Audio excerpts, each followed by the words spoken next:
We are live with another episode of Comic Talk. This is the show brought to you by The Key, where we talk about this week's new comic book releases. For those of you who don't know, if you're a fan of DC Comics, Marvel Comics, Image Comics, Boom Studios, Dynamite, IDW, whatever, indie comics, mainstream comics, whatever, all comic books come out at your local comic shop every Wednesday, and we are here live every Thursday at 5 p.m. Pacific, 8 p.m. Eastern, on youtube.com/The Keeg Show, and on Spotify and on Apple Podcasts to talk about all the comics that came out this week. Again, no matter what comics they were, we've read almost all of them, and we're here to talk about everything that we could read in like 24 hours. I'm your host, Dimithri Perera. Once again, if you're watching us live, you're watching us on youtube.com/The Keeg Show, or you're listening to us after the fact via podcast, maybe on Spotify, maybe on Apple Podcasts, etc., etc. So, it's not just me. If you've been watching this show for a while now, because yeah, it's been like 5 years at Comic Talk. If you've been watching this show now, you know it's not just me.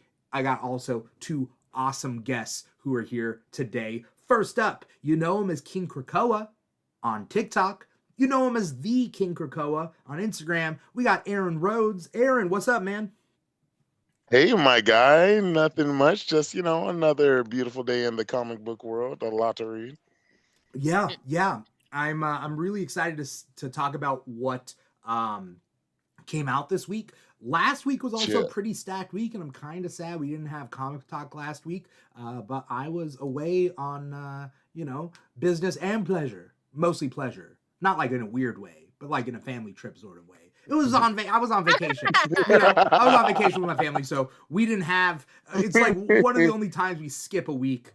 We skipped last week, which was the final week of May, and then obviously going to skip like the final week of July for San Diego Comic-Con. But otherwise, we're here every week.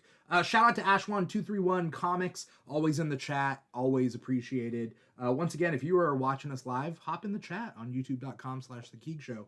Ash1 says, hello, excited to see your pickups this week. Yes. Aaron, quick question for you. On a scale of 1 to 10, what was this week like for comics for you? Gonna be honest here, bud. I feel like this one was respectfully, I'll give this one a good 8.5 or 9. Why were you pushing 8.5, 9 out of 10?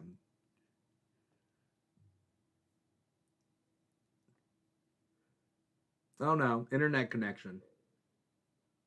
It was like sorry. It was like I enjoyed. Aaron, sorry, repeat what you just said, because this whole internet thing cut out. So I asked you what you would rate it, and then you pashad 8.5 out of 10, and then I didn't hear anything else. Yes, I got you. So I think I would give it like an 8.5 or 9 out of 10, because it was a respectful amount. Like, I thought I was being too nice about it, like giving it that higher rating, but it was a lot to read while also giving me it was a good amount to read. It wasn't like you just giving me a bunch of stuff just to read it.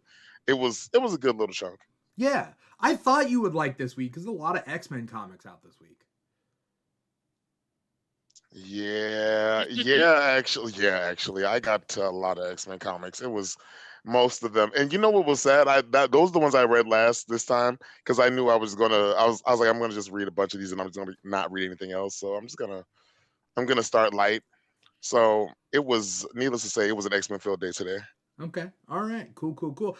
I thought you were gonna say like there wasn't that much to read this week. You like pashad, and I was like, no. What? Okay. No, my cup runneth over, Yeah. Okay, all right. Once again, if you're watching us live, let us know what kind of week it was for you with comics. If you picked up a lot of comics that you liked this week, or there wasn't that many. You passed on a lot. So let us know in the chat, youtube.com/The Keeg Show. Ambrosia is our second guest, aka Comics and Cupcakes, aka Ambrosia Linda. Ambrosia. Hi. How's it going? I'm fabulous. How are you? Doing good. Actually, okay, Yeah. I was going to say. For the purpose of the show, Perfect. I am doing good, Good. Again, I was a little upset because I read comics from last week on the go, but we just didn't have Comic Talk last week. And so, first question to you is how this week was for comics between 1 and 10. and then I'm gonna ask both you Lost guys. No, okay, no.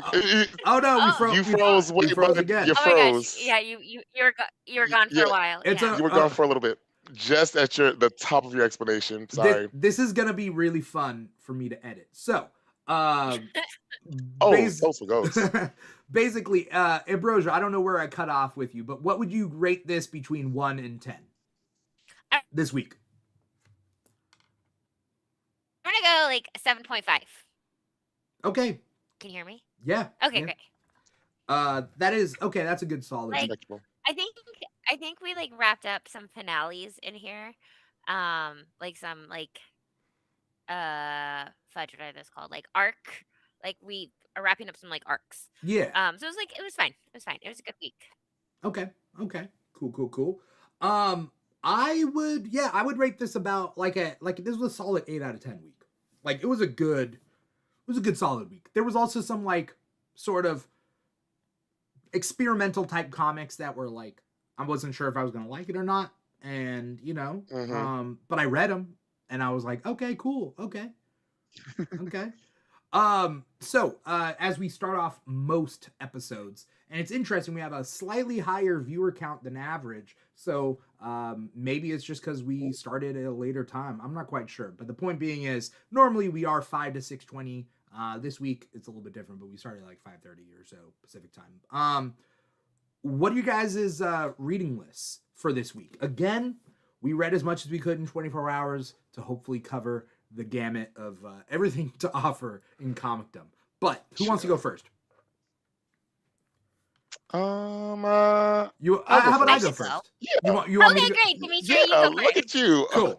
You must. All right. So I'm gonna try to separate it by I'm gonna try to separate it by publisher. And I know that like we're all cutting in and out and whatever, but we'll see. We'll see how it goes. From DC Comics, my DC Comics list, I did Batman number 10. I did now I gotta like okay, from DC Comics, I did Batman number 10, JSA number 20, Supergirl Survive number 1. I also did DCX Sonic the Hedgehog, the Metal Legion number 2. I also did maybe that's it for DC. Okay, fine. That's for DC. For Marvel, I did The Amazing Spider-Man 30, Uncanny X-Men 29, Fantastic Four number 12, Cyclops number 5, What If Uncanny X-Men, and then Star Wars Rogue One Jyn Erso number 1. And then from what? Boom Studios, I did Mighty Morphin Power Rangers number 1. And I think that's it for my like third party comics. Yeah, that's it for me. Cool. Good job. You read through a lot. Yeah, but there was still stuff that I did like that were on my list that I didn't get to, but Always. you know. Okay. I can go next. From DC, I read The Dead Man, issue number 1. For Marvel, I read X-Men of the Apocalypse, Rogue One, Jane Erso, The Walking Dead, issue 138. What If, The Uncanny X-Men. I wanted to get through Cyclops. I didn't get to that. Storm, Earth's Mightiest Mutant, Amazing Spider-Man, issue number 30, and The Uncanny X-Men. Oh, no. I lied. Which one did you lie about? I don't know. We'll see. Did the Uncanny X-Men come out this week? Yeah. That's I just Okay, great. I just I read got that to one. read I picked up. I didn't pick up my haul last week, so I have like both weeks. So I had to separate those. So I got confused there for a second. But yes. Okay. All right. And Aaron, what'd you read? All right. I So was ready. right, I divided them in everything. So this week I'm gonna start with DC. I did Absolute Green Lantern number 15, Dead Man number 1, Supergirl Survive number 1, DC and Sonic the Hedgehog #2. And for Marvel, I did Storm #5, Uncanny X-Men #29, What If Uncanny X-Men, the season. Oh yeah, it's 29, issue 29, and X-Men 97 season 2, issue 1. Mm-hmm. Yes. I think that's all I got to this week. Yes. Oh Okay. wait, and Mighty Morphin Power Rangers 1. Oh, cool. From Boom Studios. Yeah, Nice. Yeah. I decided to be different. There was a couple on my list. I just wanted to like. I always wanted to catch it at a #1, and I found it. There was one that I like, or there's a couple of comics that I wanted to read this week, and I kind of feel bad I didn't get to read it and talk about it. The DC the Pride Month anthology book. I wanted to read that one. Justice too. League Dream Girls came out this week. Yeah. I didn't get to read that. Yeah. And I wish I read it so I can talk about it. That would have been cool. Yeah. Me too. I've left out my people with that one. You know? Yeah. I mean, it shouldn't fall on your shoulders to be holding it down. I know, but right, I feel it's my, I have to represent my community. I didn't read it. It was in my list, but I just couldn't get to it in time. We're only one person. Yeah. Yeah, and I mean that's fair. For me it's like I wanted to read it. I like the writers on it, but didn't get a chance to read that one. Didn't get a chance to read Cruel Universe issue 11 from Oni Press because I've been really digging Cruel Universe. Like it's because it's not gory enough to be off-putting, but it is like creepy science anthology kind of comics. So like Oni Press has a subdivision called EC Comics, which used to be an old comics company that used to do like those like really weird comics that like parents used to get upset about back in like the 50s. And so like they used to do that and like parents used to get upset, and that's why like part of why the Comic Code Authority came into place.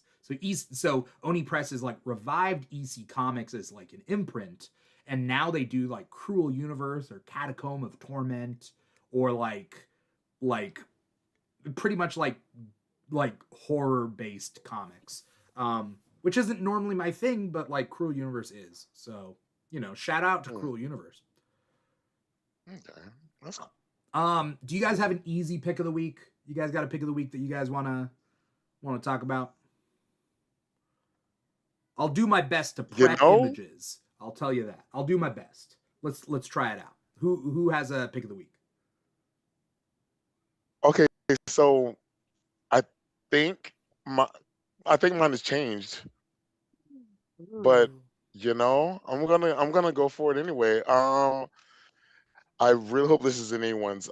It's gonna be the What If X-Men, #1. Honestly, the Uncanny X-Men one. No, the What If one. Yeah, the what if, it is what if Uncanny X-Men though. Oh, is it What If Uncanny? Yeah. I thought it was just okay. I thought it was just X-Men. Okay. Oh, then yeah, that one. Yeah, that one was definitely the one. Okay, first and foremost, as a gay man, I'm always going to stand a Madison Pryor. I love a woman who I fight for a woman's rights and wrongs, and I love Madeline Pryor with all my heart and soul. So anytime she gets a story to herself, good or bad, I'm probably just going to like it off the simping of it all. But I did like it. It was a nice little story of like, what if, you know, Madeline and Cyclops decided to not get a pack of smokes and decided to like sneak off in the night and go with his first love, you know, and we got to see like him be a father to Nathan, but we kind of also saw the consequences of that action of you know, being a father and saying fuck the world, kind of, because like you could have. And then the thing that got me about it was he did all of that just for them to still go out and be superheroes, and I'm like, you could have just like easily, you know, not done it. And yeah, I mean, got weird. Did you freeze up on? Yeah, rewind like a minute. I'm sorry. Again, I'm gonna have to go through this with a fine-tooth comb. It's gonna be super fun.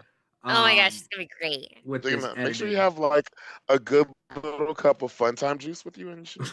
Well, we'll see how that works. But so Right. what were you saying this past minute? So Sorry. where did you Well, you said it's funny. What was the last thing you heard? You said that it was funny that like Cyclops ends up being back to being like a superhero okay. team. All Anyway. right.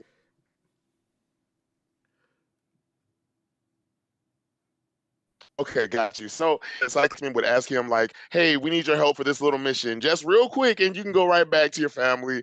And he's just like, "No, I'm not gonna abandon my son."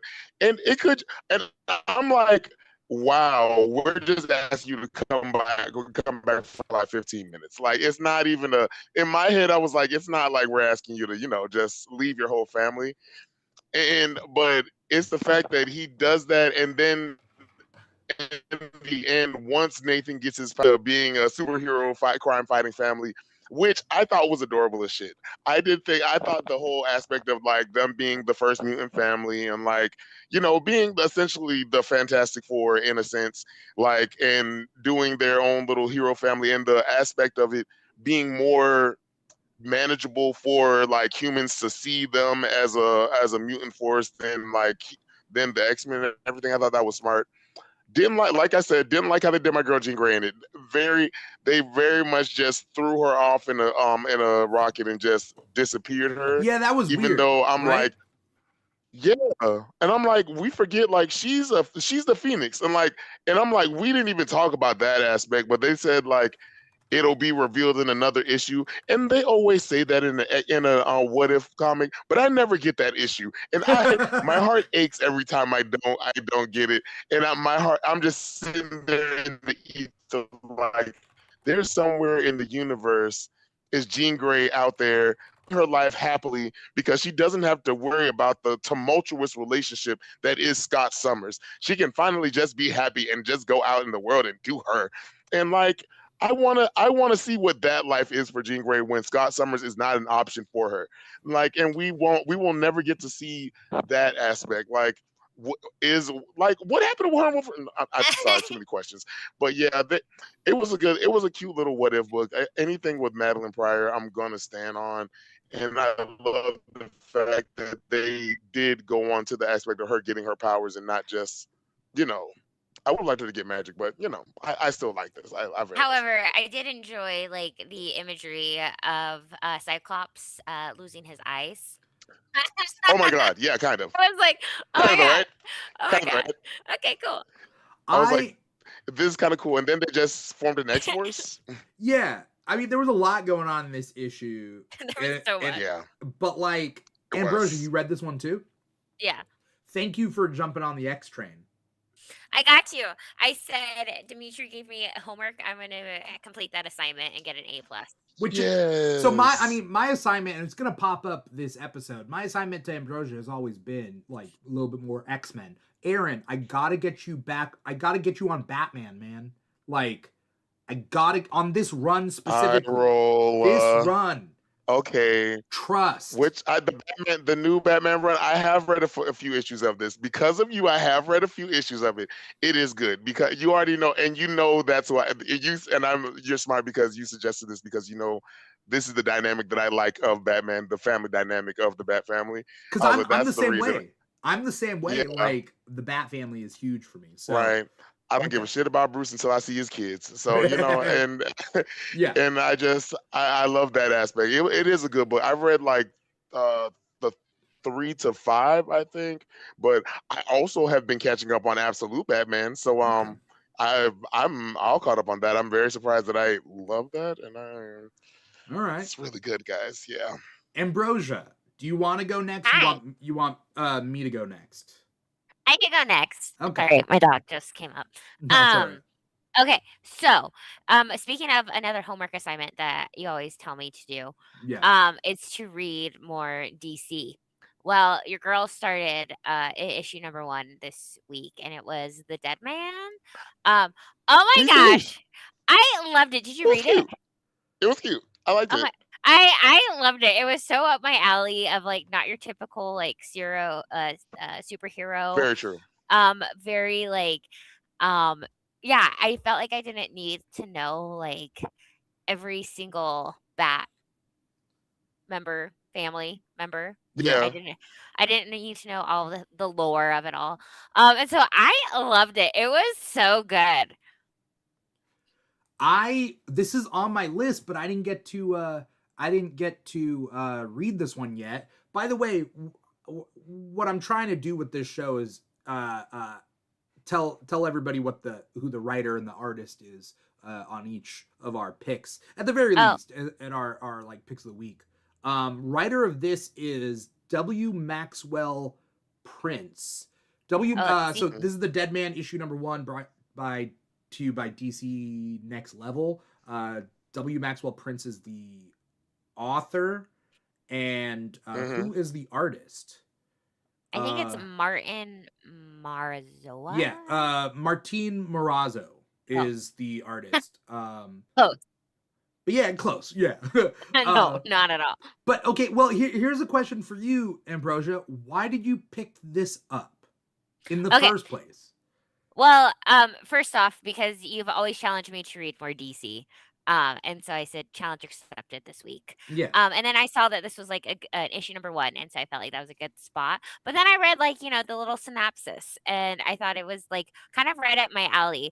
And so we have Boston Brand, who is the circus aerialist who was murdered and transformed into the dead man. And I was like, "Oh my gosh, ghost circus, like, hello." Um, that's me. And then um, he drifts through worlds, Yeah. and he, like, hangs out with, like, both the living and both the dead. Yeah. Do you know anything about Dead Man And I was before like, this? boom.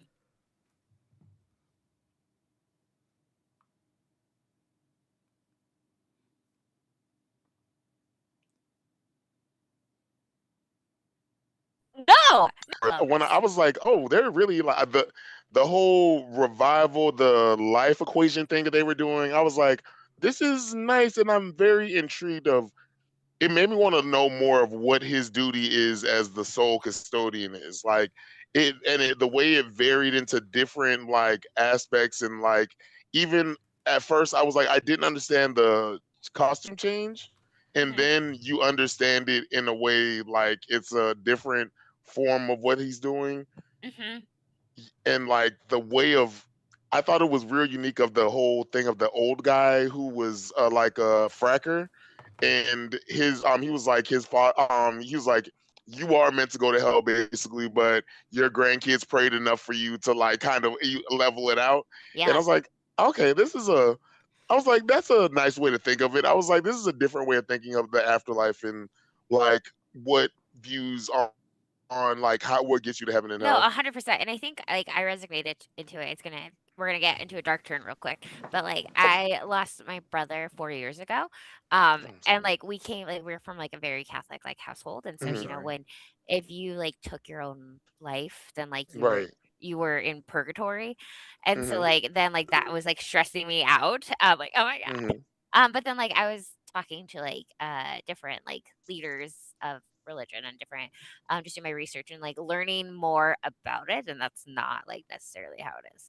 Um, whatever your beliefs were and everything, and so like that brought me comfort, and so like learning about stuff like this like also brought me comfort of their Hmm. like it's not this like all or nothing Right. type of thing, Right. but there's like different like There's what's like different like paths. different, yeah, there's literally levels to this shit, like, apparently. Yeah. So Yeah, yeah, 100%, and so, like, I think that's, like, where I also found, like, yeah, comfort into this and, like, where I also like to learn more about that, like, granted, this is a comic book, but right. it's still very, like, interesting to listen and read about, other people's ideas. Yeah. Yeah. Yeah. I thought it was like I also found comfort in it. Like even the aspect of when he was in the bus and he was talking about the gay guy who's in love and he's about to go out home and come out to his family, and he's nervous about it because they're very religious. And I was Yeah, like, this is a very like, and he's scared of the whole aspect of going to hell because of this thing. And the way he explains like having love is one of the great balancers of like, that sends you it levels the playing field, kind of, that takes you up to the higher field, not the lower, and being in a very religious family as well, like I that is very much one of those things that stick to you. And I thought it was a very nice way to like think of like the equalizer, and to really realize like it's not a black and white. There are like really shades of gray to, certain aspects. They're different, they're different, like you said, different paths. Yeah, and that's where, like, I always joke and say, like, we live in 50 shades of gray. That, like, Hmm. there is no, like, black and white, that there Right. always is, like, different levels and different situations and everything. Hmm. And that's so, like, that brought me that I think also people need to know that, just like one piece of your life isn't going to send you to hell. You are not That like a terrible that person for like, and so it was nice being able to read that and hoping that other people connected with right. that. Right. And who would have thought I would have liked it as much as I did a fucking Oh my Dead gosh, Man same. comic, right? I see this guy as a cameo in a random book or a comic or a show, and I'm like, oh, just Dead Man being quirky and dead. But Yep. now, now the way that it's given him so much like a different kind of purpose, but an actual like given made him more of a character for real in the big scheme of things, Yeah. and like even gave him a new little costume. I thought it was nice. No, yeah. So I'll be, yeah, I never heard of Dead Man before. I've never like, but I was like, oh, let's take a look. Let's go. Dimitri says to read more DC, so here I go. I don't mean Why that as not? a Let's try number blanket one. statement, but like I think when I say it as a blanket statement, I mean Oh, for anyone out there who's reading comics, like what I hate, not that Ambrosia does this, but what I hate is when people are like, Marvel is better than DC. DC is better oh than no. Marvel. Oh, you guys suck. Your stories are horrible. You guys suck. And you Your have story. no And it's context. like no, like you can find the series. There's like different series, different writers. Oh, There's writers that write for Yeah. both companies, right? They're writing. They're not Right. writing shit on one side and great like gold on the other. Like they're like if they're a great writer, they're writing great stories across the board. Were the creator owned or Marvel Hmm. or DC or whatever. And so Right. sure, different companies are doing different executive decisions. Sure, they're making But different it's strictly decisions off that way. preference, though. But like if what I like to say is like, yeah, maybe explore something on the other side because there's amazing stories being told. And 100%. I mean, I Right. will say, generally speaking, as of the past like 2 years, I mean, DC has been like gold. DC has been weaving straw into gold, and I am here for it because I do love DC. So I want them to, succeed. Um, that being said, my pick of the week. You guys will never guess my pick of the week. Hmm. Can you tell us which company it's from? It's from Marvel. I'll give you Hmm. I'll give Okay. you just you two. I'll give you $50 if you can guess my pick of the week. Hmm. Rogue One. Let me Oh let me take a fuck. look. Fuck. Give me $50. Ambrosia. Did I do Ambrosia got it. it? What? It's Okay. because it's because Hilarious. it's because everyone loves Rogue One, and this issue was so good. Like everyone loves. Okay, I always say her wrong. Is it Jane? It's Jin. It's Jin Jen. Urso.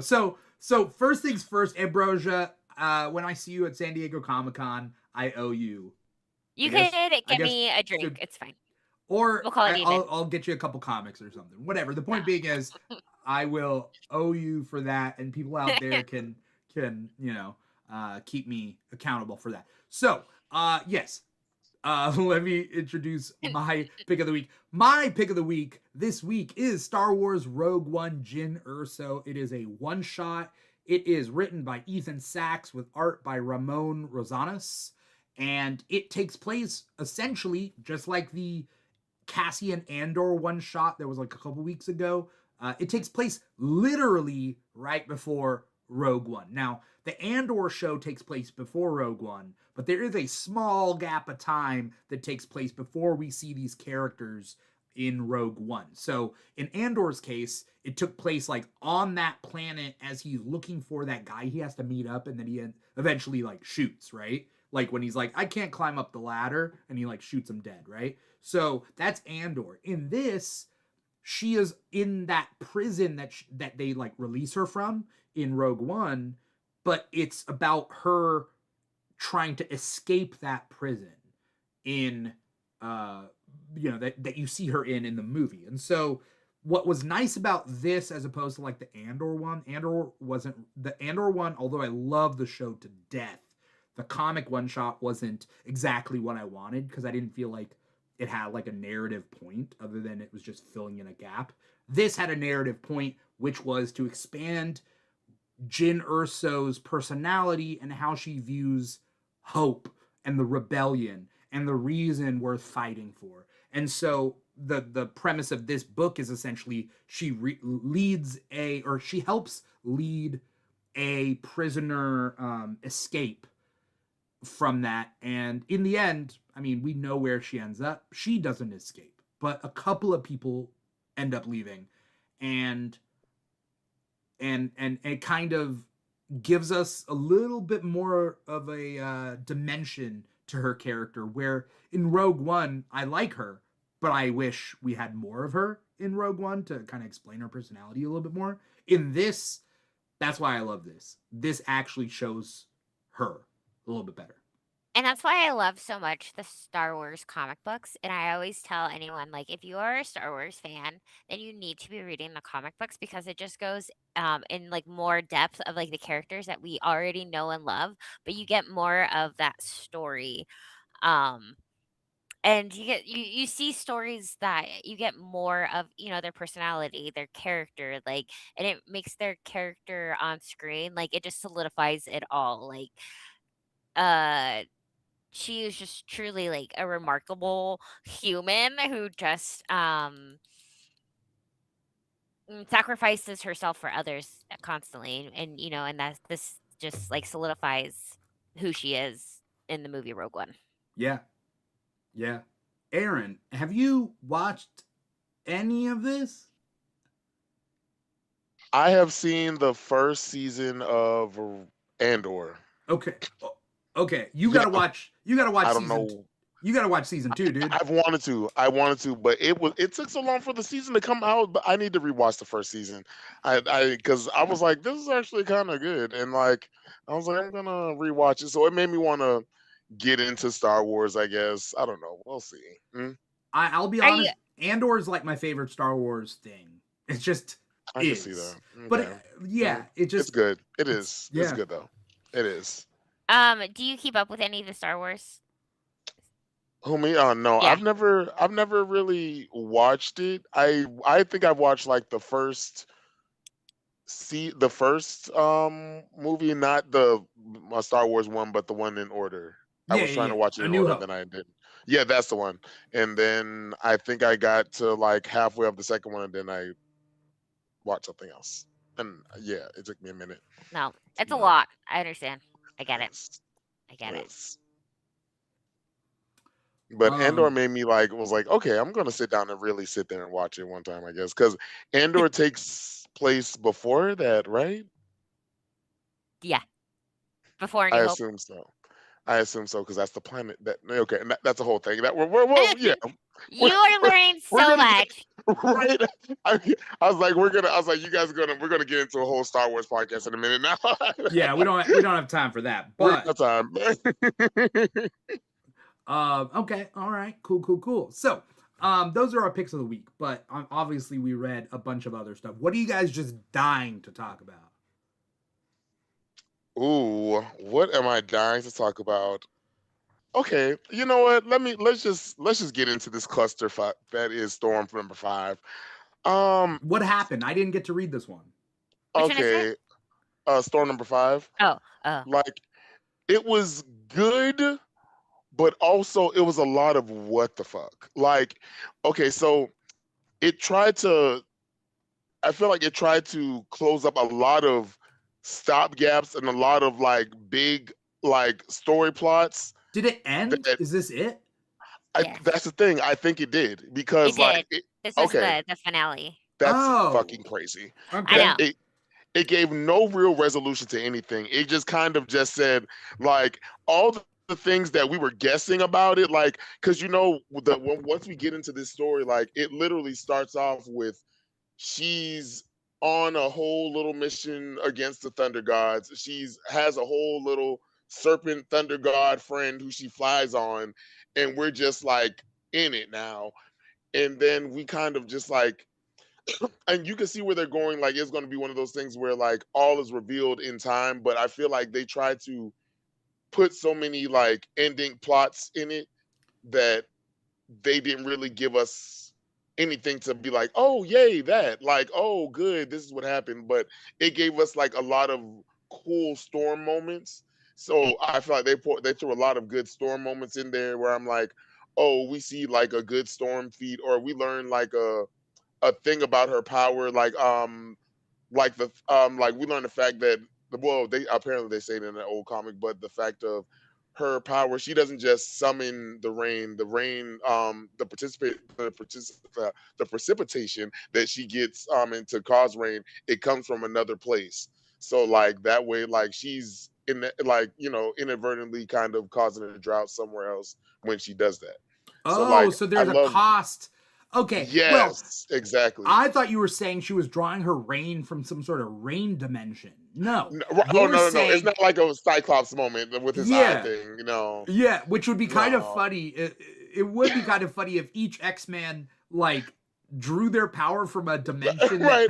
like ice That was dimension just or the causing yeah, what? famine and destruction at another place. Like Wolverine's knuckles have a portal to To the the claw adamantium world, dimension. Yeah, like what?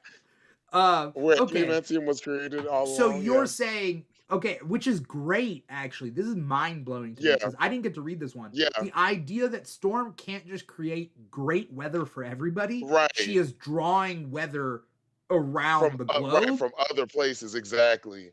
That And like the way she uses it, I thought that's a smart way to like really you like give her a stopgap to her power. Like she's not just doing all these amazing things, which she is still, but like it was one of those things where like apparently there's a whole issue where she comes to terms about that. Like she apparently causes like villages to like go through a drought because of that. And I was like, okay, this is a smart way to go through it. And then she fights Eternity in the end of this where like they basically explain what's been going on with the Thunder Gods and how because they fight of like because she doesn't refuse to kill, it's caused it's caused the death of her friends. But in other things, we find out what happened to Japheth, who I guess is the Maggot. We yeah. find out what happened to Maggot and him being resurrected back to life with with the demon. We find out that put the demon inside him without her permission, and we get like all these little like Easter eggs kind of like of what's been going on in the background, but it gives no real resolution to anything. So that's Oh. what really makes me mad. But we get the whole daughter thing over again, and and I thought, okay, this is going to be the moment where at least we're going to figure out who the father is. No, not only do we not figure out who the father is, it's not even really her fucking daughter from this universe. And we figured that out last issue, but we really figured out this We issue did because talk about that, we yeah. find out that the only reason she keeps yes. And now I'm really fucking furious because not only do we find out who this dimension's father is, but also the reason we find out she keeps going back to this girl is because um in this girl's universe, her mother dies but around the exact same age that her parents Storm's parents died. So they both grow up without their parents, and it's a connection that they have inexplicably. And at the end, she's like, after all this is over, we're going to sit down and talk mother to daughter. Interdimensional mother to daughter, I guess, but not really your mother and daughter because you really just like the way Marvel kind of just deceived the absolute shit out of me. And like, oh, we're gonna find out who the father is. Oh, we're gonna find out who the no, But we it got an doesn't really matter interdimensional if it's a daughter, another multiversal one. thing. So It doesn't. Yeah. It doesn't. It made it hollow as fuck. But she gets like this whole like costume that's kind of cunty as fuck. I will give it that. It is amazing, but at what cost? Like I will give them that they have been stepping the game up on her costumes. The Eternal Storm costume eats every time, Okay. but this little thing they've tried a little motif. It's cool, but it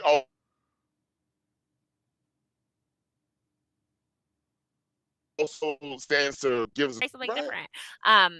Because and again, sorry, not going back to anyways. But yes, this is exactly like Marvel, like, come on, you set it up so well. So we can have so So much much, so good. potential. And then you always Yes. miss the mark on issue 4 and You know 5. what's And then 4 is always like, yes, okay, like I can see yes, where it's going. right. And then like the disappointment And in the issue ball is 5. dropped instantly at 5. Like at the beginning of 5, it's instantly dropped. Like I'm just like, what are we doing? And and it's like you said. And you know what's crazy? This whole thing started about the Thunder God War. Tell me what they didn't resolve at the end of this. The Thunder The God Thunder War. God War. Okay, what are we doing? But we got the whole. They're just keeping it for like later, you know? For Right, their next hopefully, series.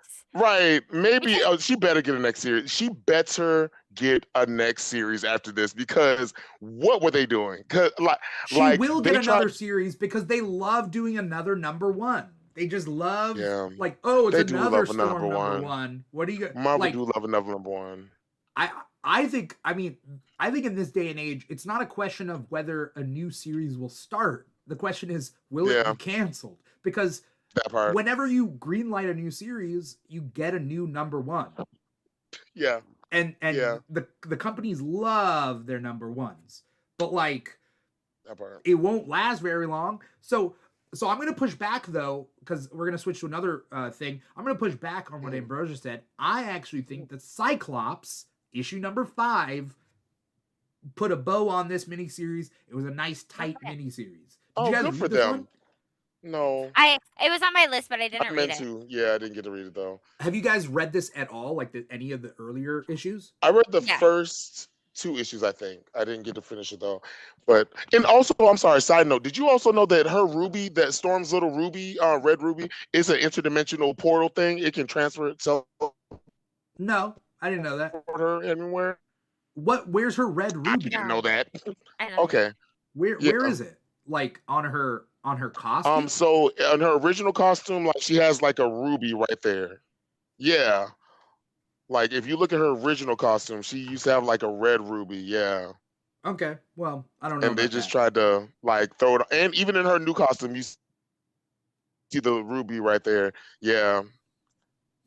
Okay. So, you know, Because I have. Yeah, sorry, I went on a whole rant about that. I just had to. They did her wrong. They did an injustice on her, okay. and an omega injustice, if you will. So Yeah, but as like someone who's newer to X-Men, this wasn't my favorite series to begin with. yeah, I Yeah, really struggled with like the writing, and it was just a lot. But yeah. If you read the one before that, you would have at least got a little bit more of a gist. This one just threw you hey, into we'll see it. what's up next time. Yeah, right. There's gonna be another issue 1. All right, Dimitri, what were you talking about? Cyclops issue number 5. Cyclops issue number 5. It was really good. I thought it was going to be an ongoing, but now I find out that it's the finale, and it ends, and I'm like, okay, cool. It was called.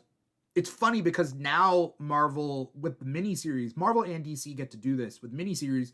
They get to call it by its arc name, like so when they release it as trade, it's going to be called Cyclops Seeing Red. Like it's going to be called that, even though the story arc was Seeing Red. The book is going to be called Cyclops Seeing Red, and like they like doing that, you know, because it's like a 5-issue thing. But I do think that it ended really well. The premise was pretty straightforward. It's Cyclops is stuck in the forest without his visor, and he has to survive against the Reavers and save mutant children that have been kept prisoner. So he had to do a lot of that stuff, and there's a lot going on with this. And I think that writer, I'm looking it up, Alex Packnadell, did a really good job with this. I this could have been my pick of the week. I almost had this as my pick of the week. Okay. Oh, I love that. And if you did, you would have had $50 more. Yeah, but I'm okay with it because you guessed it. I mean, all's fair. You win. I'm just kidding. Just kidding. What else? No, I've. What's that? I don't know. I don't know. Sorry. Okay. Okay. What else we got? I mean, there's a bunch, you know. So Yeah. You want to let do me know. Uncanny X-Men 29 since we're by Gail since Simone. we're here? Yeah. Yes, Yeah. Did you I guys thought it was all read this one? I did. I didn't, yeah. Well, I didn't, question for Ambrosia, because I know Aaron is reading this. Ambrosia, Mhm. when did you hop on to Uncanny X-Men? Like back on issue 1. I've always Tommy reads X-Men. We've always had all the X-Men titles in our hold slot. I just never read them. So now I've been going back and reading them. Okay. Nice. Okay. I know. So tell us, Ambrosia, what you thought about Uncanny X-Men this week. Issue 29. 29. So first off, I have enjoyed. I think we talked about it a little bit last time I was on, but that was back in April, so I don't know. But correct me if you're wrong. Did you like Haven House or you didn't like Haven House? I thought it started off a little slow. No offense to Gail Simone, who I love, and if she's watching, what's up? But I did tell her they're last not your favorite time. kids. I did tell her last time. I messaged her. I was like, "Oh, we're gonna be talking about issue 28 on the show because that might have been my pick of the week that week." Anyway, the point being is, I didn't read that one. The Haven House stuff. I'm not a big fan of it, but I feel like it's going places. Like it's leading us towards something. Kind of like this story arc is leading us towards something. But we just finished what? How do you say that? The Gray The Gray Malkin. The Gray Malkin Road. Yeah. We just finished like that finished the thing, right? Yeah. The prison effect. Yeah. Yeah, with that creature thing. Yeah, that was crazy. I did not expect. I had so many questions about I have even more questions about the New Mutant clone robot things that were happening. I knew it's probably because I missed the last issue. I didn't realize I didn't read the last issue before I read this one. But I did like though, because I was like, okay, maybe this is a time travel thing. Before I was like, maybe this is gonna be a cool little time travel moment, but it was just like a hologram. And then I'm like, wait, where'd the hologram come from? It was like they just popped out back out of nowhere. So I was like, I have a lot more questions, but I don't know why I thought it was very funny when when Remy was like, they're not real. And she was like, are you sure? And she just goes to click clack and just snaps the cannonball's neck like it's nothing. And I'm like, oh, okay. But my favorite thing that I'm always gonna another person that I stand, another woman that I stand as well, Monet St. Croix. And this was a Monet St. Croix episode, and I very much loved it. And her new lover, fucking Quicksilver. Them every time I see them and I like watch their little relationship grow, I'm like, they grow on me even more. I don't know why they're a little pretentious little couple. Like, just makes my heart smile. I mean, they're a weird couple, Quicksilver and Monet. They are. They're both very bougie and very high and very sedity, but like you can tell. You guys keep talking. It works. I gotta answer a phone call, but keep talking about this. I got you. Okay. Like I don't know why I thought it was like very. I don't know why, but the Haven House kind of reminds me of like gives me a Fantastic Four energy now. I think, and I didn't realize it until like this issue, and I was like, that's what they remind me of, and I like this aspect. Okay. Did you like it then? The Haven House? There were like, don't get me wrong, there were moments where I'm like, I don't know where this is gonna go, but like, for the most part, I liked them and the characters that were the new characters that they had, the new mutants, the outliers. Yeah, they were my favorite of the new kids. Mine Like, too. I've enjoyed. okay, See, that's where I think Dimitri was saying that he wasn't really the biggest fan of the yeah, Moving House, but I actually really hmm enjoyed it. But again, I did um, too. I'm like newer to the X-Men world, and so I hmm didn't know if this was something that has been repeated again. But I enjoyed the Outliers. And I love that the other mutants are like becoming their like mentors. Right. Because I don't know, every kid needs a mentor, and Yeah. watching their whole dynamic together has been really fun. I really liked it. Exactly. I love it. Like, and you kind of like, and you see like more and more, it's like you're seeing Rogue and Gambit become parents. Yes. Like, and like the way they like love those kids like really bad, especially Yeah. the blonde daughter, the blonde one. Like the way she like ends up calling her mom, and like, and even with the because even with the what was that? Unbreakable X-Men and all the stuff where they did like the future things like a few months ago, they like showed where like she calls her mom and dad, she calls her mom and dad, and I'm like, I love that. I was like, that's a cute little like throwaway thing for them. But I very much like the aspect of the whole long con of the Grand Malkin thing. Gray Malkin lane, Yeah. and the way they kind of the don't get me wrong, the assault on Gray Malkin, I feel like that was a slow burn, but this gave it a very good little satisfying ending for me where like we get the whole thing of Monet and them really working together. We get the full breakdown of everything and like the full scope of like I kind of wanted a girl to die. I'm not gonna lie. The one whose whose brother really caused all this, like Yeah. made people like this bloodsucker thing. Wasn't Like, she in the helicopter when Banshee showed up? yes. I'm pretty sure that thing, it looked like, I'm not the smartest man in the world, but it looked like that helicopter blew up. And they Yeah. said, oh, she had a few broken bones, but she's alive. And I'm like, where? Like, her Yeah. spirit, maybe. Like, yeah, like, but no, she's dead, baby. Like, that the pilot has to at least be dead. Like, I was like, and I want to know what was the yeah, I have so many questions about Banshee and Siren, like because we still don't get a good resolution of what made Siren do this for real, for real. Yeah. I don't know. I'm a little confused by the prison and by the avians is what they call. The avians are like all the psychic mutants or what, like really big level Oh psychic yeah. mutants. But like Mm-hmm. why are they called avians? Unless they're linked to the Thank you. Shi'ar, maybe. I don't know. Like, it seems Mm-hmm.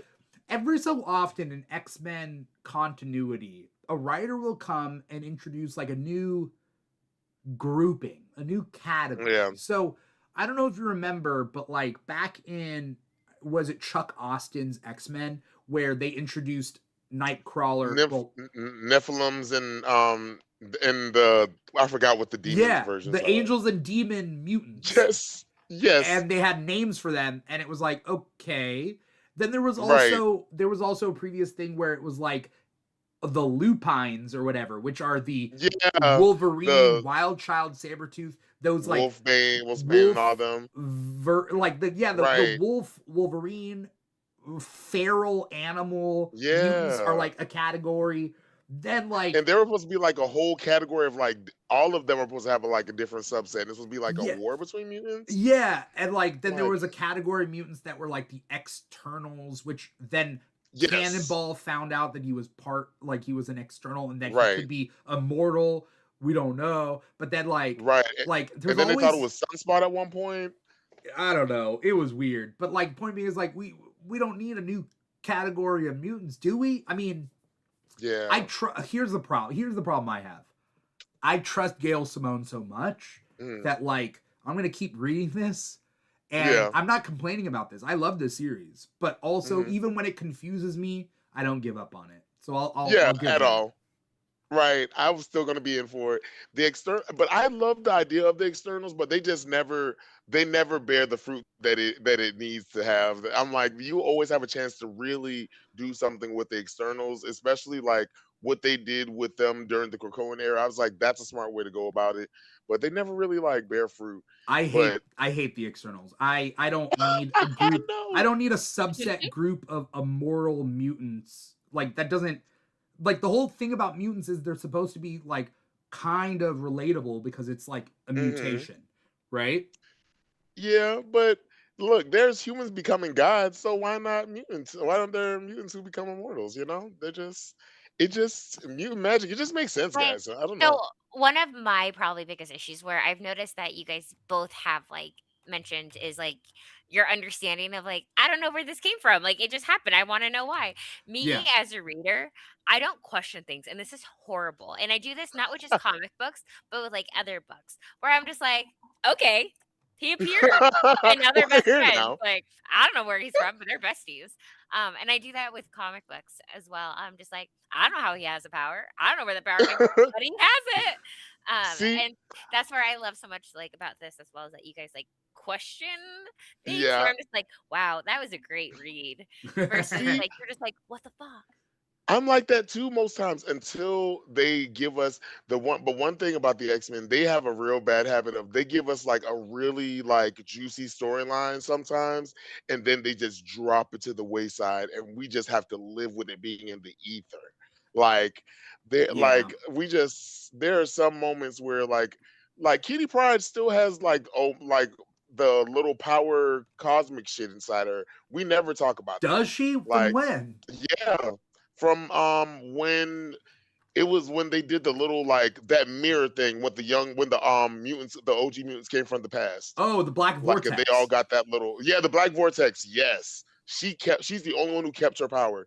And we never talk about how she's still like kind of like omnipotent as shit. I gotta, And I we just gotta, I gotta reread that. yeah. Okay. Oh, reread that because I don't know why. Because why everybody hated that. That was one of my favorite little thingies.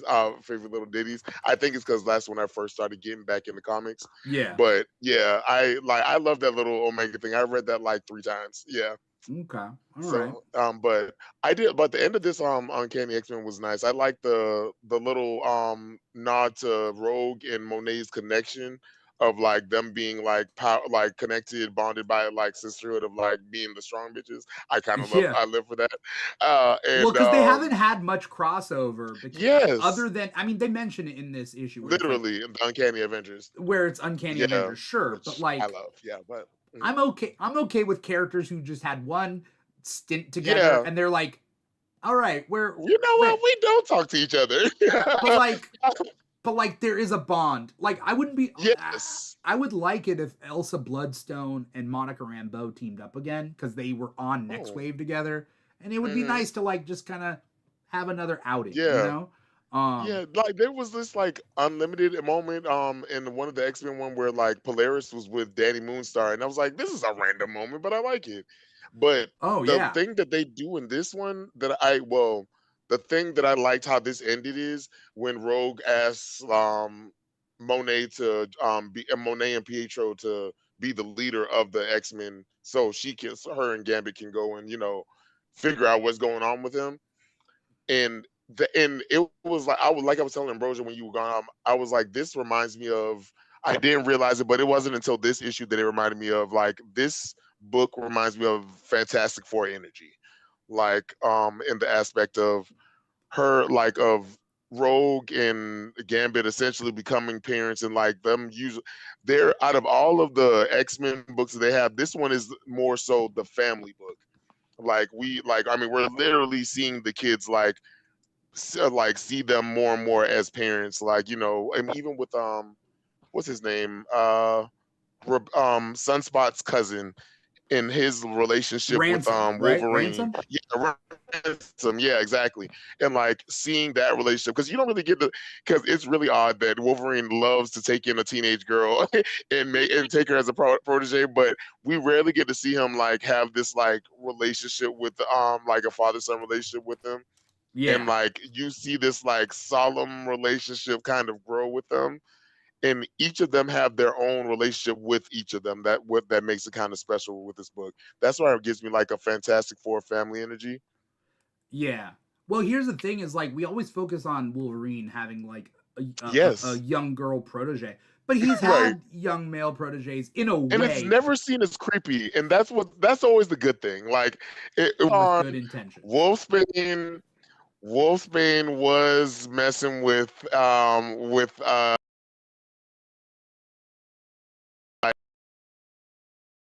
At he time, was like she was 18 and It was a weird moment. Also, I don't buy And it was her Wolfsbane. best friend's ward. Like, I don't buy crazy. Wolfsbane. I don't buy Wolfsbane being 18. She wouldn't do that at that point. Like Wolfsbane wasn't 18 at that point. That like yeah, right. Wolfsbane's older than 18. I feel like that's crazy. It has Like not maybe been at 17. Wolfsbane has not been like. Well, she was the youngest of the New Mutants. How old was she? And like they were like 20. I think like Danny and them were like 21 or so at that time. No, But no. apparently New Renee's Mutants, Rain is the youngest one. Rain, it may be the youngest, but in New Mutants, Sean is the oldest, and she's oldest not. One, yeah. She's not that old. Like Sean, in that book, she was like, well, she was at least 23, at least. Sean, because I think yeah, because Danny was old enough to adopt Elixir, because he's like he's technically still her stepson. Yeah, in New Academy, you're saying. Oh, right. Yeah, that's it. Right. Okay. New Mutants Academy. Right. Yeah. Okay. New X-Men Academy. Yeah. Yeah. Anyway, whatever. We're getting into the weeds. This is not just an X-Men podcast. Not it yet. can be. It can be. But all right. So let's move on. I want to talk about Batman issue 18. Oh yeah. No, issue 10. Issue 10, right? Batman issue 10. This is Matt Fraction. This is just an amazing series. Did you guys read this one? No. I didn't read this one. But I like Matt Fraction quite a bit. Yeah, I don't. Matt Fraction's run on Batman has been so good, and I feel like I could have just easily said this was my pick of the week, but like it's not. I want to challenge myself on pick of the week. You know what I mean? Like, I don't want to always be picking the same book. But yes, goddamn, this series is amazing. The art by Jorge Jimenez, always popping, you know? Mm-hmm. Yeah. It's always popping. Yeah. Always popping, never stopping, you know? Yeah. It's such a good book. I can't really explain much more than this, other than there's, like, Vandal Savage is commissioner of Gotham City. Poison Ivy is mayor of Gotham City. Batgirl has been arrested and she's been put in prison, and that is taking place in her own series, Barbara Gordon Breakout, and that's like a prison action kind of miniseries. At the same time, this is very Bat Family centric. This is there's a moment in this book that is supposed to be it's supposed to be like inspiring and like moving. I didn't get moved by it, but it's because I read this month to month and I kind of forget certain things. So I feel like if I was reading it in one book, it would be like really ramping up and then hit this thing that happens at the end of this issue. So, you know, I'm definitely buying this in trade. I'll tell you that. I love that. Yeah, I did not know Poison Ivy was mayor, and I love that for her. Okay. It's leading up to this an event called Bad Seeds. And so I don't know exactly what's going to happen, but basically, yeah, that's the status quo that's going on right now. Vandal Savage is commissioner, and Gordon is just a cop. He's been demoted to just being a cop, and then Poison Ivy is mayor. So yeah, we'll see how it goes. Okay. Yeah. Ambrosia, you read Amazing Spider-Man 30, right? I did. I'm so sorry. I did. Yes, I did. We're in our Spore era right now. Yeah. Did you read it? Yes. Spore. We're just Spore girlies, you know? What does that mean? What do you think about Spore so far, or what have you thought about this new villain? Yes. I was like, who the is Spore? So I feel bad. On one end, I feel bad that his old friend got taken over by this experimental spore fungus and has now blaming Peter Parker on messing with the experiment. I feel bad because I know that, like, it's the fungus talking, right? It's the insanity and the fungus and whatever.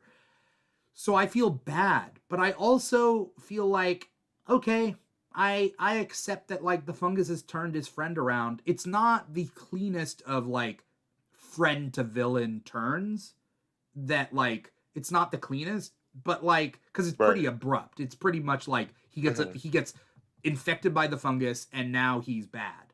Okay. But also like, hey, it's comics and like the fungus took him over. Fair.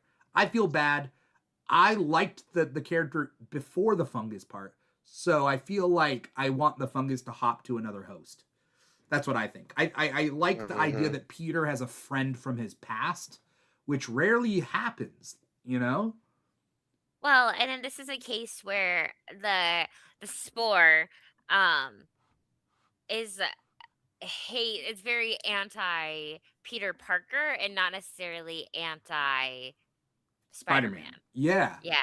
And typically Spider-Man, he's like able to like kind of separate that. But this is a little different um outcome. Yeah. Aaron, you're not reading this, right? Mm-mm. Okay. I do gotta stand But up. I gotta stand up for Joe Kelly's Amazing Spider-Man arc. I've liked the stuff I where agree. Peter Parker was in outer space. I've liked all this stuff. And this is like a bi-weekly comic. And I'm cool with that. I enjoy Joe Kelly quite a bit. Yeah. I was really glad that he started to take over the writing for it. I want So I want to I've talk enjoyed it so far. I I like it. want to talk about a spoiler with Ambrosia though. Oh, For let's anyone hear it. out there who doesn't want to be spoiled, like fast forward a little bit. Okay, I like the Death Spiral storyline, and I like what it hinted at the end was that Peter Parker had a long lost relative. Yes. In these And then last couple of issues, we see who this relative is. That being said, the artist who draws him for these last couple of issues is different than the artist who drew him during the Death Spiral storyline. Like the Death Spiral correct. storyline, he was just kind of skinny and brunette. But in this, he's built like a Mack truck. Like he is built like, you know, like old man buff. Like he is Uh-huh. built like old man buff, right? And he's supposed to look like Uncle Ben. And he comes in Like, looking like Uncle Ben. And this I'm gonna say it. This issue with that okay. was kind of weird. Two reasons. Okay. One is Aunt May is already dating someone, and then she sees and gets flustered by a man who looks like Uncle Ben. So that's one or two issues that I have. Because Yeah. the man she's with is very nice to her. And He's so then sweet. this guy who comes in, Literally with flowers and is like, I know you lying. I know Benjamin is not alive. he's not alive. He's not. But He okay. here's the twist, Aaron. Here's the twist. This guy comes in and he got a genetic test. And that's why, because he overheard Torment saying Spider-Man has a relative and that's why he's hunting him. So he got a genetic test. And his genetic test has told him he is related to Ben Parker. And then Peter Parker gets so upset. He's like, how dare you sully his name that he had a child, like he cheated on Aunt May. And then the guy, his name is Mac. The guy says, Poor Mac. he says, he says, no, you misunderstood. I'm Aunt May's child too. so now he has a brother. Or a cousin. But yes. Cousin. So Technically, I would say technically. This guy who pops up is the long lost child of Uncle Ben and Aunt May. Now, which is in and of itself crazy, but okay, I can accept it. It is just weird though that Aunt May was kind of, I don't know what was going on. How should I know? Well, that. Well, I remember there was like she a might thing. have given a kid up for adoption or something, but you know. Okay, I remember that like there was like a thing of like them trying, and they couldn't. But yeah. Well, but I feel like that's just not a very Aunt May thing to do. I mean, like, I'll make you Aunt May will literally take up Peter Parker. Okay. Not. Yeah. Maybe she was like 18. Right, I'm gonna say maybe we don't know how long they were together, so maybe they were like high school sweethearts, and then they, because Ben does things happen. Sorry, Mac looks like he looks older. And so, things could have changed, whatever. But yeah, it was very It's one of those soap opera moments. I It oh, promise. very It's gonna much be was. so, one of those soap because opera like the moments. last like even like the last like scene was like May like Mm-hmm. falling into like Mm-hmm. Peter Parker's arms, and Mm-hmm. you're like, She okay, faints. telenovela. Oh yeah, She Let me faints, tell you right? what's gonna. yeah. This is what's gonna happen. She thought she lost the baby. Then the doctor took the baby and then raised the baby as their own. That's what's gonna happen. It's a soap opera moment. It's a Young and the Restless moment. I'm waiting for it. Which is way better. Which is way better than what they may end up doing, as they do with Marvel Comics, which is the Jackal wants to Clone. clone. He like more clones, and No more clone. the Look Jackal's here. like, let's The clone Jackal Ben clone. Parker. Yeah, right. No more He clones. loves, just like Sinister loves the Summers family, Jackal loves the Parkers. Like, he loves to make a little spider clone somewhere. Yeah, No. I don't know what they're gonna do with this, but now that I'm thinking about it, I think that whole time where we think that Aunt May is swooning, we think like she's looking at Mac and she's swooning. I think she's getting lightheaded because the same she's getting lightheaded, and that's what leads her Hmm. to faint at the end of this. So I think they were hinting that she was swooning over this man who looks like Uncle Ben, but rather I think she's fainting because of something. I don't know. I don't know. Mm. Yeah. Lord, No. time will only tell. But again, Joe Kelly has done really well. So in hope we give to Joe Kelly that it does not continue to be another clone saga. Right? Or what was the what did they do when they with Gwen Stacy and they totally like was like, oh, just kidding, you didn't. I don't remember. The Gwen Stacy child with Norman Osborn thing. Thank you. Thank That you. was weird, but they retconned that out, so don't Yes, worry about that. it was so Um, weird. Thank yeah. God. What? Yeah, By the it's a way, lot. yeah. We got to She's a get through. child. We got to we at some point we got to end the episode, even though technically Okay. I don't have an out time today, but technically, yeah, we still got to finish the All episode at right. some point. So I'm just gonna go through the different books, and we'll keep our conversation a little bit shorter. Absolute Green Lantern issue number what, 16, 17? What is it? Yeah, 15. 15. How'd you Hmm. feel about it? I liked it. I think it's smart what they're doing with they're starting to slowly but surely they're starting to solidify what the lights do. And the red one is inherently like the red of like the DC universe, I think. And I like how they're, kind of like making it more of that aspect instead of a emotional construct, and they're kind of really changing it. But we kind of see like Joe kind of like get like her whole little level up with her power, and we see all of them really start to figure out what their powers do more so. But it left me more with more questions with the red power, because the red power gives you power of your body, full control of your body, but it also can construct things in reality and in your mind. So that's what I was like, okay, that's a lot for it to do. But yeah, it was a good little book though. Okay. Um, Yeah.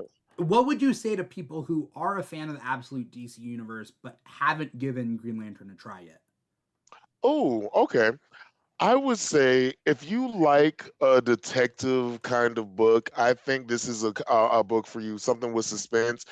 It's one of those things that is very slow starting, but once you get to it, it's very episodic. Where when you read it, you feel like you're getting like a good episode of something, and it's it's a slow burn, but it bears fruit. It bears fruit for those who can wait it out.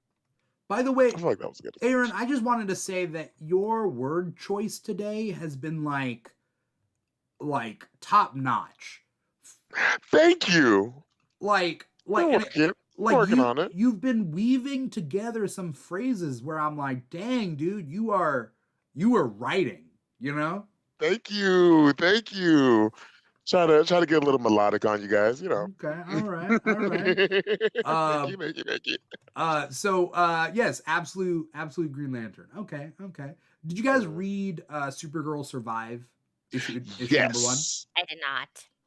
This is a yes, I DC did. Elseworld book, and the premise Yeah. is, what if in the escape from Krypton's destruction, Kara Zor-El went with Kal. So it's a preteen Kara with a baby Hmm. Kal-El escaping the destruction of Krypton, and what happens next. Right, and not only that, but like they don't even get to Earth like immediately. They get to, like We don't knocked know. We off don't know what's going to world off happen. to like right. I think it like they get knocked off to their moon or Yeah, something. to Krypton's But moon. right, and like we see this like real conflict between her father and her uncle Jor-El, and like I really want to see what that's about because it feels like her father was like a part of like an insurrectionist group Yeah. that like kind of was with like Zod and all of them, and like when like the world was gonna end, but nobody was trying to hear it. And I'm very interested to see where that goes on that because I didn't expect me to like this book. I just read it like off the strength of it. I was like, this looks different, and I was like, and I was also telling my every time I come on, I'm like, I'm gonna try something that's I wouldn't normally read, and this is definitely one of those. But I'm glad I read it because it makes I'm definitely going to be picking up the second issue. Yeah. This is written by Ethan S. Parker and Griffin Sheridan. So two Hmm. writers with art by Rod Rice. And so the art is amazing. It's like painted a little bit. And so that's like Hmm. super cool to see. And like, yeah, here's my concern about this first issue. They spend the whole first issue setting up a lot of like characters and like motivations and Yeah, everything. And then like everybody, I'm assuming, dies. So guys. why did we spend the Hmm. whole first issue like learning about everything about Krypton and Kandor, and Right, then meeting her have best everybody friend. die? So maybe are they Right. not dead, or what's going on? Because like even if you look at the cover of issue number 1, everybody on that cover except for the two front people die in Krypton's explosion. That part. So That part. like you built up this villain in that guy. Is it Zod? Is Zod the old man? Ooh, Or I is don't Zod a know, different but guy? I don't know. I don't think they showed Zod because in the Okay. yeah, they haven't showed Zod because in it they talk Oh about no, that Zod is Zod. doing That the is Zod. insurrection. I'm looking at Okay. League of Comic Geeks. That is Zod. Okay, That nice. old man looking guy is Zod on the Uh-huh. cover. So like, Huh. sure, maybe he escapes into the Phantom Zone, but like Right. Okay. that boy that asks her to like the formal, um, Oh super yeah, who super looks a cute. lot like Val Zod. It is Yeah. super It cute, you know. is a little cute little moment. Yeah, Here you remind me of Val Zod, honestly. yeah. Um, I yeah. I mean, I'm assuming everybody's dead. So I don't know. I don't know what's Yeah. going on. Maybe it's a fake out. Maybe maybe the whole point of this series is they get sent off world because of the destruction. Turns out Krypton Right. didn't really get destroyed. Right. Maybe this is a Brainiac moment. Like he just Oh, took the maybe he world. shrinks Kandor. You're right. Yeah. Maybe yeah. Right. That's hmm. Yeah. Yeah, I'm gonna be reading this too. Yeah. Okay. Okay. I'm in it. I'm in it. Yeah, Ambrosia, it got my attention. if you're gonna jump in, Supergirl the movie's coming out soon. They've been I pushing a know. lot of Superman, Supergirl stuff. I don't know why I'm not excited as I should be. I feel like it's gonna be good, but I don't know. Like, but I also wasn't like super duper excited for Superman, and then it ended up being really good. So I think I'm gonna stay with this mindset.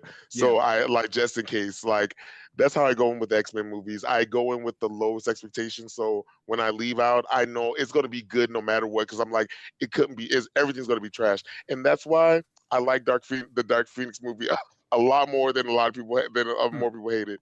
Okay. But No, I and went into it with the lowest expectation. that's Like how I'm I like, 100%, and I know it sounds really bad saying it, but that way I don't feel like, I because for can't get my heart one, broken. 100%, and we already know that we are so critical when it comes to the comics, and Yes. unfortunately, it's gonna take a lot to get us to be where the comic is, so we gotta, like, Hmm. knock it down a couple notches Yeah. because as like avid comic book readers, we have to like know that not everyone else has that same knowledge as we do, Right. and that it's going to be a lot more like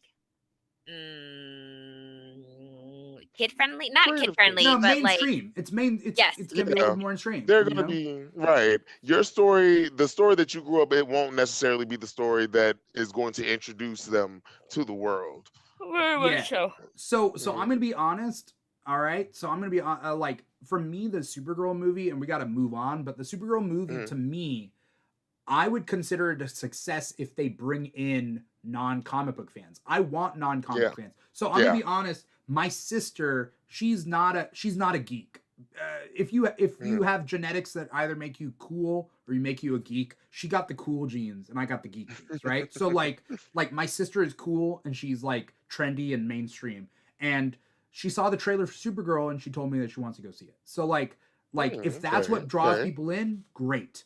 And then Right. like no one is going to force her to read a comic, and no one should, because Right. like you should be able to enjoy that movie just to enjoy that movie. For sure. So because my sister knows Millie Alcock not from Game of Thrones but from Sirens, and so like Oh. it's the girly pop sort of shows, right? Yeah. Like Yeah. my sister's not gonna watch Game of Thrones, and that's not where she's seeing Millie Alcock, but she knows Millie Alcock Mhm. from Sirens, which she liked. So like, great, you know. Um, that being Oh said, my I hope gosh, the she was on mainstream. Sirens. That was Julianne Moore, Kevin Bacon, Megan Fahey. That was Yes, Sirens. Sirens. Um, Yeah.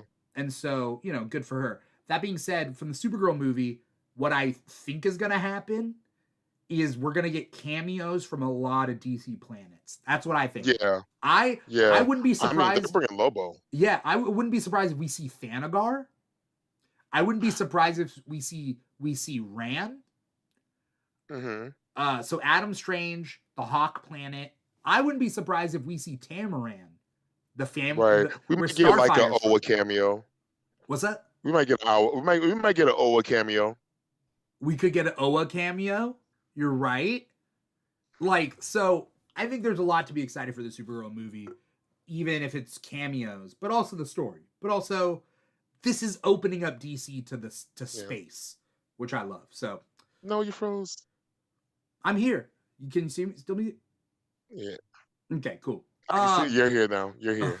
Okay. Mhm. Let's move on real quick. We gotta wrap things up. DCX Sonic the Hedgehog Metal Legion issue Yeah. number 2. I like it. Cute. It's cute. It's a crossover thing. It is. Yeah. Um, Very cute. Beautiful gowns. I like the little Rogue and Catwoman moment. It was fun. so I'm gonna be honest, okay? Mhm. There's a scene, Ambrosia. Are you familiar with Sonic the Hedgehog? Okay, but you know that they're animals, right? Cool. I can't You're hear on you. mute. Oh You're my on mute. gosh, I'm so sorry. Yes, I have a hedgehog, Okay, cool. So you but have it's a not hedgehog. Sonic. I do, like a real one. Okay. So there's a scene where There's so many questions. Dr. Robotnik and Lex Luthor have sent a spy to each other. And so Catwoman is spying on Robotnik, and Rouge the Bat. I mean, he got to fuck somebody, I guess. You know, I I don't mean, know. Actual where DC. do I like Yeah. I don't know. Like I could see like trying to get with Cheetah, because Cheetah's like a human. But like these Yeah. animals from Sonic the Right. Hedgehog, The I don't Batgirl. know. She has nice bat boobies, I guess. She I does don't have know. boobies. It's weird. You know. But okay. Yeah. He's gonna give Metropolis COVID. Ew, no. Listen, I'm not here to yuck anyone's yum, so All I know is in a later scene, Lex Luthor says that she kept him up all night. That he was annoyed that she kept him up all night or something. And whatever that Yeah. means, but like I don't know what that means. What does that mean? Yeah. Please tell me you were just drinking. And also, are they drinking or is Jeez. it alcohol? I don't know if it's alcohol in this book. So people out there, let us know what Right. you thought It about better that be. scene. It is a fun book. All right, moving on.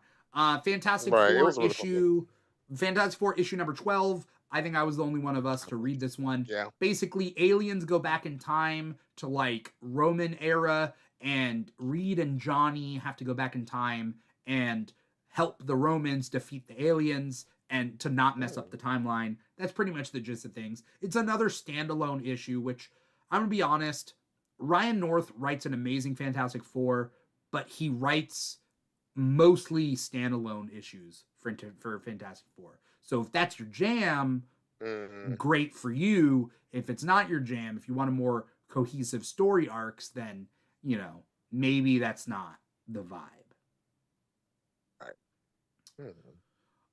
What else did you guys read? I'll do Mighty Morphin Power Rangers real quick. That first one. Yeah, I read this one too. Yeah. Oh, you did? Okay, awesome. Yeah, I didn't know how I was gonna feel about it because I was, like I said, I've always wanted to read a Mighty Morphin Power Ranger book, but I never like get to a number one. And I was like, you know what? I'm gonna like sit here. And once I saw it, I was like, you know what? I'll just go in. I'm gonna lock into it. And it was one of the first ones I read. It was actually really kind of cool because it was our Power Rangers, our original Power Rangers that we know, just like 10 years from when they stopped being Power Rangers, and we get this little moment of them coming back to the fray, but like Tommy doesn't answer the call to them, and we see that Trini has like a whole baby out here in these streets. And I thought it was a real funny moment when Billy was like, I didn't know you were married. She was like, I'm not. Yeah. I was like, yeah, this is a cute little like moment of them coming back together like as a group. And I didn't know that like Billy stayed on it as like the leader, or like the new Zordon, so to speak, for the new kids. And we get to see like there's a new Rita, but not Repulsa, Rabiosa. And Yeah. so I was like, okay, I have way more questions about that, but I thought it was a smart little thing a cool little power that she controls like American Earth technology. I was like, okay, let's see how that goes. Is it a multiversal thing? Is Rita Rabiosa? Is it supposed to be like a different universe as Rita? Maybe because it's either that or maybe her long lost Rita daughter. I don't know. But why does she have like, her same, like, a different last name but the same first name? Yeah, it's the same. It's the same first name, but it's a different last name. And apparently, like they specifically say it's not that Rita Repulsa has been gone for years, and this is Rita Rabiosa. Okay, because keep in mind that in Power Rangers, Rita's brother is named Rito Revolto. So I don't know. I don't know what's going on. I don't know why that's so funny to me. All I know is they introduced the baby of Trini, who is Min. And Min is older in the Netflix special that came out a couple years ago. So there's a Mighty Morphin Power Rangers Netflix special where Min picks, like, so I don't know whether this ties in with the Netflix special that came out. And the Netflix special came out, it also dealt with the Power Rangers that are older picking the suits back up again. And so, and they brought the actors back, and then they talked about this is after Tommy and Trini are dead, essentially, because obviously the actors are gone. So, like, I don't know whether it ties in with that. I'm going to be honest, this Mighty Morphin Power Rangers #1, kind of boring. It was kind of boring to me. It was the same old. It didn't do anything new, and I was like, whatever. I think that's why I liked it, because it got me into it kind of slow instead of just throwing me into it. And honestly, I read this right after Storm, so this was a great little. At the same time, he didn't look like Zach in the art here. He looked like Obama. Why does Zach look like Obama? Yeah, that's exactly it. It gave real Obama energy. Strong Barack vibes. Yeah, for sure. And it's making me wonder what happens. I'm trying to remember what happens to Zach in the Netflix special. Well, he's a lawyer. In this he is a lawyer in this thing. But in the Netflix special, I'm trying to look this up real quick. It's he enters politics, and he's a congressman. I think this ties in. I think this ties in with the Rock Netflix energy. special. I think this ties in with Yeah. Once and Always. So, Okay. but I still have never he seen does it. look like Obama though. Why does he look like Obama? Yeah.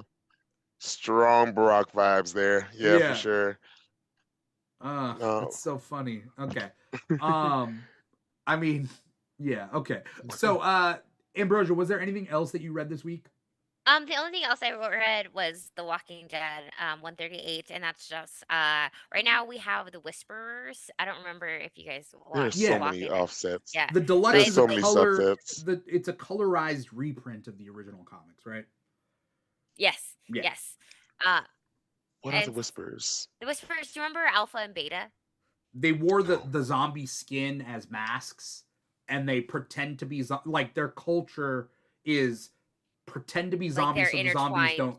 Yeah, so they work as like nomads. So they essentially are very like animalistic and bad in that I'm respect. not gonna Okay. lie, like they like terrified me in the show. Are they on And Fear the Walking Dead?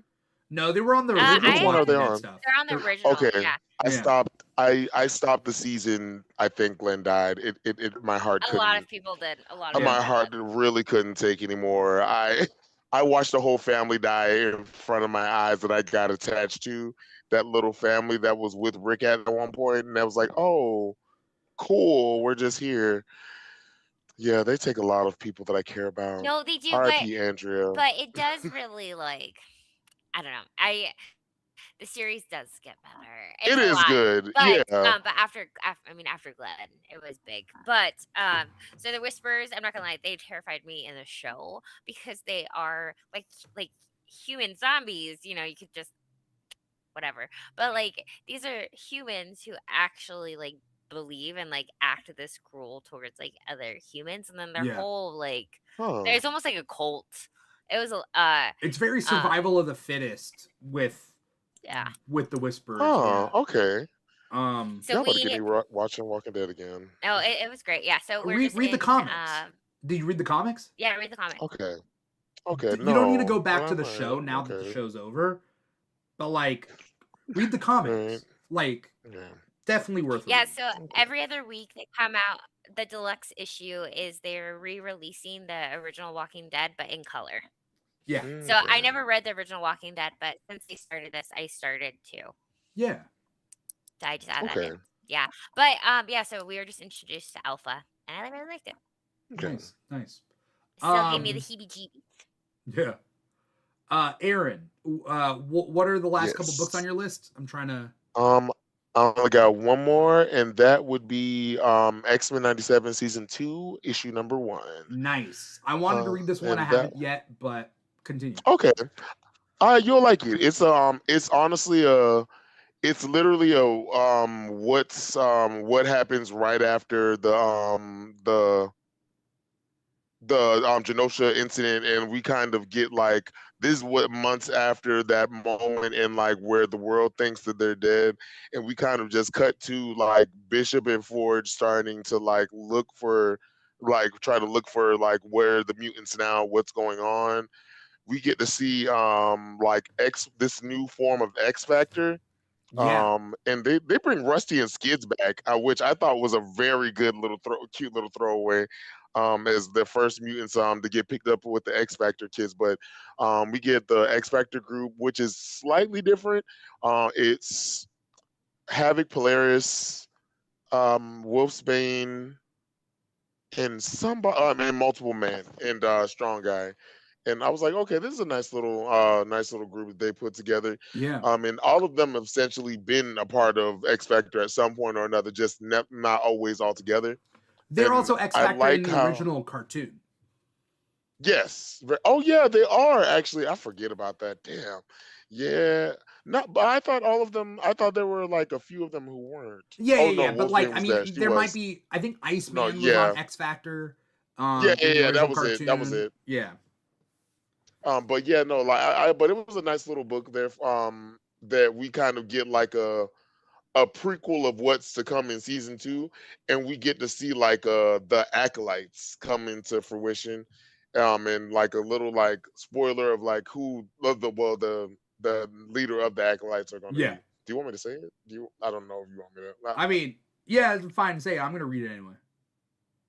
There's we get Exodus, and he's gonna Okay. be, Okay. Cool. yeah, he's I gonna mean, be the in new Exodus, savior, I we guess. saw on Genosha in X-Men '97 season 1. So, Yeah, right. We see that little cameo of him like doing little party tricks and shit. yeah. But like but here we kind of see them like go into him becoming like the leader of it, where Magneto used to be the acolyte leader. We're seeing him like kind of Yeah. go into that role. I want to see So it's Cortez fun. because Cortez is such a little piece of shit. So, like, I want Cortez to pop up as the leader of the Acolytes. Hate him and I love him all at the same time. Yeah. Yeah. Yeah. Cortez is such a little piece of shit, and I want to see what he does. He's such a little cuck. Yeah. And like such a what is it? I'm trying to think of who he's the little like sidekick who just like yeah master. Well, he's yeah. Starscream. He's Starscream from Yes. Transformers. Oh my god, he is so Starstream. Yes. Oh my god, that's hilarious. Yeah. That's... If that's the end of your guys' list, I also have JSA Yeah. number 20, which is all about I'm liking it Oh, yeah, you've been on a lot. JSA 20, the Spectre is looking for a new host, and the Spectre is running rampant and essentially saying that everybody has sinned. And so he's attacking everybody because everybody has quote unquote sinned. And so you see some cool scenes where the Spectre takes over Jay Garrick, and you see a design of Jay Garrick Spectre. You see a design of like Our Man Spectre, and then they're trying to hunt for Jim Corrigan. Essentially, they want Jim Corrigan to take the Spectre back. After however long it's been. So, okay, I guess. Okay. Poor guy though. I mean, if he's still Right? alive, you're trying to get him stuck back on the Spectre again. But Don't wish that on me, Ricky Bobby. Yeah. Why would What you does do he say? that? He's like, keep your black magic or something. Like, it's kind of like that. Yes, that's exactly it. Yeah, and I mean, it's exactly what it is. Talladega Like, Nights. yeah. Anyway, I think that's all the comics that we read this week. I think that's and obviously there were other comics that came out this week that we didn't that we didn't read or we didn't get to, but shout out to all the comics and all the comic companies and all the writers that are continuing to put out amazing work. Also, shout out to Stephanie Williams and other Black creators, writers, artists, for really setting up hopefully, is our Black character led comics that are going to be coming out soon, because it has been way too long, and we need it, and we need to also support those comics and those creators and the shops, because this is going to be a big test. I don't know if anyone's been we're not willing to support it. I was very much one of those people who was like complaining about it but wasn't doing it. But yeah, sometimes you gotta do the thing. We gotta. Also, you know what a cool idea that I just came up with is, if you have a favorite comic that you like and you can afford to buy it twice, let's just say, buy another copy and gift it to somebody. You know what I mean? Yeah. Like when it comes to like the Dakota incident that came out recently, if you're a fan of that and you wanted to support that, buy buy yourself the variant cover and buy someone else the cover A and gift the cover A to somebody, and keep the variant cover for yourself. So it's like a little special for you, right? Right. Do the thing, Julie. Absolutely. I thought you were gonna like Angela Bassett did the thing. I thought that's what you're referencing. I was like, okay. I pulled a Legend of Korra reference on you guys. Okay. I thought Angela Bassett did the thing. I thought that's what. Okay. Angela Bassett, anyway, she did the thing. She does do the thing, and always will do the thing. So that's what it was, right? Angela Bassett did the thing, right? Angela Bassett did the thing. Yeah, you're very correct. Okay. that is all the time we have today. We obviously started late and we obviously ran over. So we went over everything. Before we get going, I want to thank everybody out there who is watching us. Either you're watching us live, youtube.com/The Keeg Show, or listening to the show after the fact on Spotify, Apple Podcasts, etc., etc. No matter where you're watching us, however you're digesting us, whether it's by watching or listening, like, comment, subscribe, follow, let us know you're out there, write a review. We appreciate your support. That doesn't cost you anything to do, so if you want to support us by not spending any money, awesome, more than enough avenues to help out the show that way, as well as if you want to spend a little bit and you could subscribe to a Patreon tier. You can get we have Keeg t-shirts that we're giving out with Patreon tiers, so look into that. We also got a drunk episode there, patreon.com/The Keeg Show. We're gonna do more content for that coming up soon, so just wait and see. Give back to the show in one way, shape, or form. Before we get going, where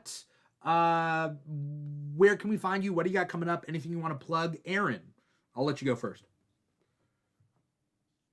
Oh, thank you. Well, yes, of course, you guys can always find me on TikTok at King Krakoa and on Instagram, the King Krakoa. Work has been very busy, so I have not been making my content like I should. But stay tuned, guys. I promise I will be here in these streets. Awesome. Ambrosia, what about you? Where can we find you? What do you got coming up? Anything you want to plug? I think I'm in the same season as King Krakoa of just we are not posting as much as we should be, but we will be. We're in summer. I'm on summer vacation. There we go. And we are going to be doing things. You can find me at TikTok at Comics and Cupcakes, and then on Instagram at Ambrosia_Linda. Awesome. Nerd Girl Summer. Woo woo.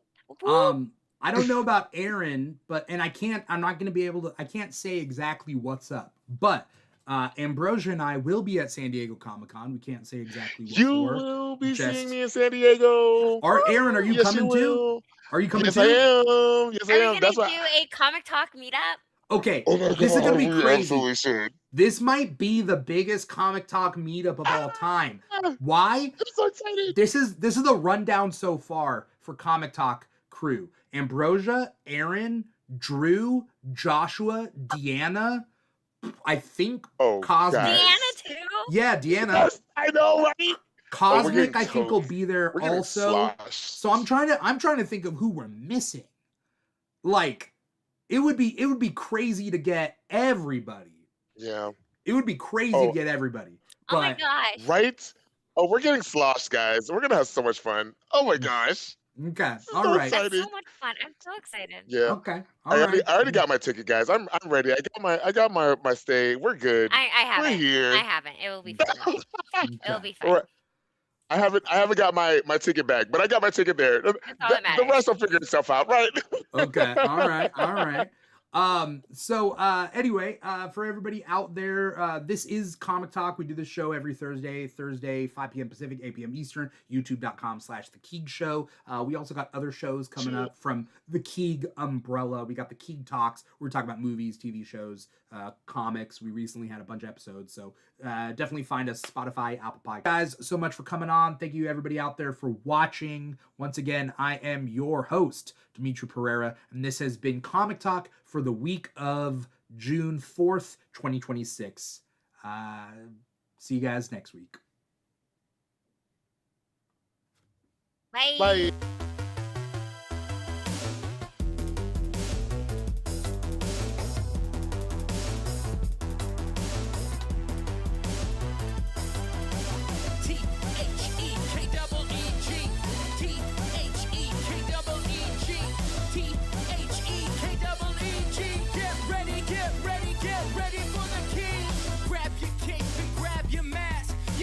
Super strong or super fast.